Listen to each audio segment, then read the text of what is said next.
Olwaleero bannayuganda abayimbi ne bannabitone abalala bangi batunze olulimi Oluganda mu nsi yonna nga bayita mu bitone byabwe eby'enjawulo era ne batendebwa olw'okutunda olulimi Oluganda mu nsi yonna.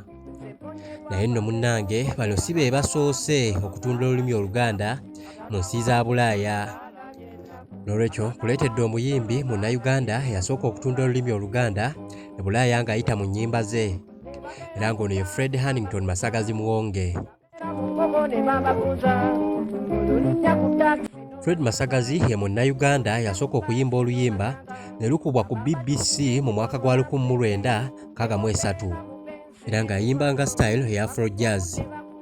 Era ono ye yayimba ennyimba ezikyanyumira abantu na buli kati ewatali kusosola abakadde n'abavubuka. Okuli ennyimba nga Awululu, Atannawa Musolo, Omuntu Asaanira Awaka n'endala nnyingi. Ono yazaalibwa mu mwaka gwa 1937 n'afiira ku myaka 72 ng'ennaku z'omwezi 2 omwezi ogwokusatu omwaka ogwa 2009.